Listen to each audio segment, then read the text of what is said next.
1947 के बंटवारे के बाद पहली बार ऐसा हुआ है जब पाकिस्तान में किसी यूनिवर्सिटी ने संस्कृत भाषा की पढ़ाई शुरू की है।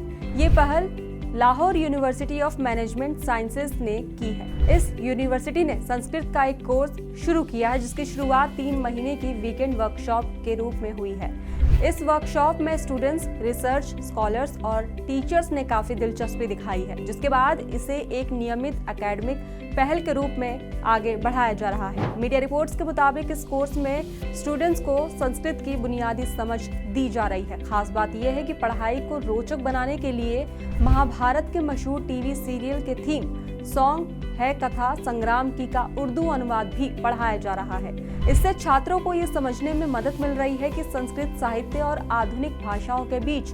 लाहौर यूनिवर्सिटी के गुरमानी सेंटर के डायरेक्टर डॉक्टर अली उस्मान कासमी ने बताया कि पंजाब यूनिवर्सिटी की लाइब्रेरी में संस्कृत की कई बेहद पुरानी और कीमती पांडुलिपियां मौजूद हैं। इन पांडुलिपियों को 1930 के दशक में सूचीबद्ध किया गया था। उन्होंने कहा कि इन पांडुलिपियों का संग्रह बहुत महत्वपूर्ण है, लेकिन 1947 के बाद से किसी भी पाकिस्तानी शिक्षाविद ने इस पर गंभीरता से काम नहीं किया। अब तक ज्यादातर विदेशी शोधकर्ता ही इसका अध्ययन करते रहे हैं। तो वहीं डॉक्टर कासमी के अनुसार 1930 के दशक में विद्वान JCR वुलनर ने संस्कृत की ताड़ के पत्तों पर लिखी पांडुलिपियों का इकट्ठा किया था।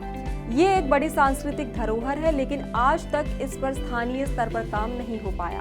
अब यूनिवर्सिटी का मकसद है कि स्थानीय छात्रों को संस्कृत सिखाकर इन पांडुलिपियों को दोबारा शोध किया जाए, ताकि इस धरोहर को समझा और सहेजा जा सके। तो वहीं यूनिवर्सिटीज की योजना यहीं तक सीमित नहीं है। रिपोर्ट्स के मुताबिक आगे चलकर महाभारत और भगवत गीता पर भी अलग अलग कोर्स शुरू करने की तैयारी है। डॉक्टर कासमी का कहना है कि आने वाले 10 से 15 सालों में वो पाकिस्तान में गीता और महाभारत के विद्वानों को देख सकते हैं।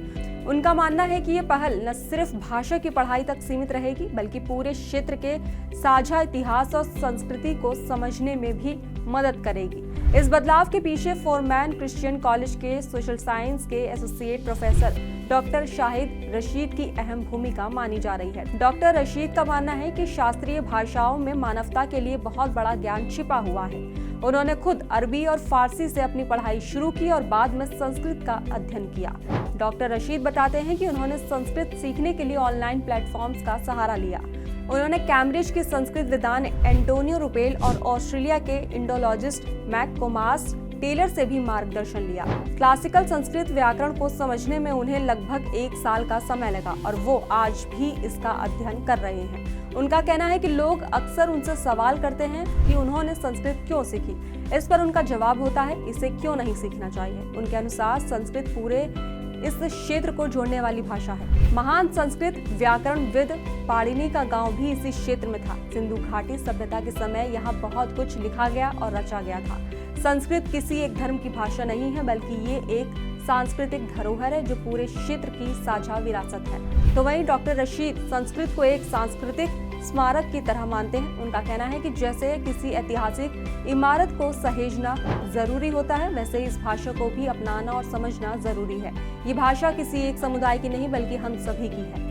तो वहीं इसी के साथ उन्होंने ये भी कहा कि अगर लोग एक दूसरे की शास्त्रीय परंपराओं को समझने की कोशिश करें तो दक्षिण एशिया में आपसी समझ और एकता बढ़ सकती है। उनका उदाहरण देते हुए कहना है कि अगर भारत में ज्यादा हिंदू और सिख अरबी सीखे और पाकिस्तान में ज्यादा मुसलमान संस्कृत सीखे तो ये पूरे दक्षिण एशिया के लिए एक नई और सकारात्मक शुरुआत हो सकती है। तो वहीं उनके मुताबिक भाषाएं दीवारें नहीं होती, बल्कि पुल बन सकती हैं। जब लोग एक दूसरे की भाषाओं और परंपराओं को समझते हैं तो दूरी कम होती है और संवाद बढ़ता है। लाहौर यूनिवर्सिटी में शुरू हुआ संस्कृत कोर्स इसी दिशा में एक छोटा लेकिन अहम कदम माना जा रहा है, जो आने वाले समय में बड़े सांस्कृतिक बदलाव की नींव रख सकता है। तो वहीं इस खबर पर आपका क्या कहना है, हमें कमेंट बॉक्स में जरूर बताएं। फिलहाल खबरों में बस इतना ही। बाकी देश और दुनिया की तमाम खबरों के लिए देखते रहिए दी एज।